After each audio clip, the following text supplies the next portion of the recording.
समस्त को स्वागत अभिनंदन।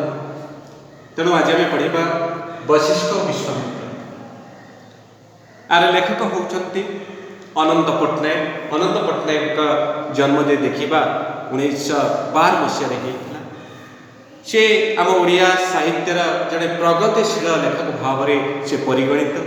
तांकर रचित अनेक पुस्तक गुड़िकर नाम होची रक्त शिखा, शांति शिखा, तर्पण करे आजी, अलोड़ा लोड़ा, छाईर छिटा प्रभृति कविता ग्रंथ।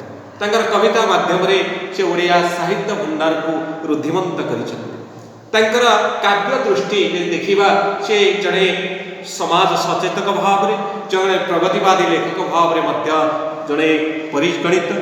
से समाज रे जो श्रेणीहीन समाज गठन करने समाज रे धर्मांधता, अशिक्षा, अंधविश्वास किपरि दूरीभूत करा जाय परिबो सेथिपाई से साहित्य माध्यम से स्वर उत्तोलन कर। आज आम वशिष्ठ विश्वामित्र जो कविता की पाठ करवा किपरि समाज रे जड़े शांति मैत्री क्षमार प्रतीक बहन करुला बेले अन्य जड़े किपरि अहिष्णुता, क्रोध आदि वशवर्ती होता ये दुईटी गुण को कवि उत्थापन कर। तेणु आम वशिष्ठ देखा वशिष्ठ थे शांति, प्रेम, दया, सहिष्णुतार प्रतीक थिला बेले आम विश्वामित्र को देखा क्रोध अहिष्णुतार प्रतीक भाव कवि दर्शाई। तेणु प्रथम ये कवितार प्रथम पंक्ति आम गान करवा। श्रावणर वर्षा पड़े झरी आश्रम तरुतृण परे इंगुदीर दीप उठे तरी महर्षिर तिमिरी। श्रावणर वर्षा झरी पड़ुछि, तरुतृण तृण अर्थ होछि घास, कौच इंगुदीर दीप उठे थरी। इंगुदी एक प्रकार होछि गछ जार मंजीरू तेल बाहर करा। साधारणतः जो ऋषि माने जो जट करती से तेल को ही लेप दि जाए। तेणु क्योंकि ना महर्षिर तिमिरित घरे महर्षिंकर अंधारुआ घर को यही जो तेल दि जाइथिबा एक जो इंगुदीर दीप से कुछ आलोकित करिछि।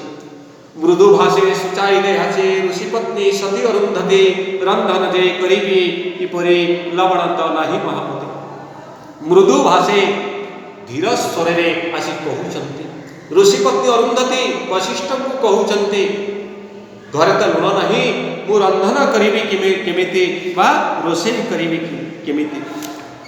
उद्धरिले महर्षि वशिष्ठ प्रशांतिर मधुमय सुरे मागियाण किंचित लवण पासे जाई विश्वामित्र। उद्धरिले उत्तर देले के वशिष्ठ उत्तर दौचंती प्रशांत बदन रे उत्तर दौचंती कहते कण ना मागियाण किंचित लवण जाई मागिकी आण कहा कतरू ना पासे जाई विश्वामित्र ए पाखरे विश्वामित्र कुटीर तुम जाई लुण मागिक। तेणु रोषे देवी स्फुरित अधरे जणाइले कहीं जीवी कहीं गोटी गोटी पुत्र गण हत्या कला जो आते। तेणु ये रोषे देवी अर्थ अरुंधति कौन कर रागी जाइछन्ति। स्फुरित अधरे कहउचन्ति कहीं मुझी गोटी गोटी पुत्र गण हत्या कला जो आतताई मोर गोटी गोटी पुत्र मानू जो आतताई हत्या करिछि मु तारी पाखକୁ जीवी। जननी मु शोकातुरा ताश्रमे जीवी क्यों परी अद्भुत आदेश महर्षि भाग्य उपहास करी। एठी कहउचन्ति जननी मु शोकातुरा आम जानिछे। तेणु माँ ता छुआ होउछि अति मूल्यवान। तेणु एठी जेतेबेले वशिष्ठ कहउचन्ति अरुंधति को अरुंधति तमे जाई पासरे बा पाखरे थिबा विश्वामित्रर कुटीर तुम लुण मागिकी आण। किंतु एठी अरुंधति रागी जाइचंती कहउचंती जो आतताई मोर गोटी गोटी करी समस्त पुत्र मान को हत्या करिछि आपण कहउचंती तारी घरु लुण आनिबा जीवी। तेणु जननी को शोकातुरा मोर गोटी गोटी करी समस्त पुओ को हत्या करिछि कहीं मु से अंत फाड़ी जन्म देइतिले। तेणु मु आज से शोकरे मो शोकातुरा मो पुओ मान को हत्या कर पुओ मान शोकातुरा ता आश्रम जीव केपरी ता आश्रम को मो किपरि भाव में जीवी।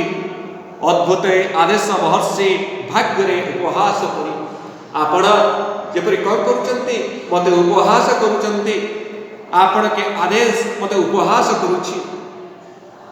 वशिष्ठ कहउचंती भाग्य नुहे उपहास तार धर्म कल्याणी को चाहे मो आखिरे नुहे आदताई भल पाए ताको भल पाए तेणु भाग्य नुहे उपहास यह भाग्यर उपहास नुहे एबे मध्य तार धर्म कल्याण मध्य मु चाहूची एबे मध्य मु विश्वामित्रर कल्याण चाहूची मो आखिरे नुहे आतताई जे मो आखिरे आतताई नुह कण ना ताकू एबे मध्य मु ताकू भल पाउची तेणु भल पाओ जदि डाकी थिले महर्षि ताहारे ए जीवन रक्त अरुणित रही था आत्महाहाकार भल पाओ जदि ताकू जदि एते भल पाउथिला विश्वामित्र को जदि एते भल पाउथिला तांको थरे महर्षि डाकी दउ नथलो काहे महर्षिर सन्निविच्छेद होची महायुक्त ऋषि महर्षि मन रखिबा महायुक्त ऋषि समान होची महर्षि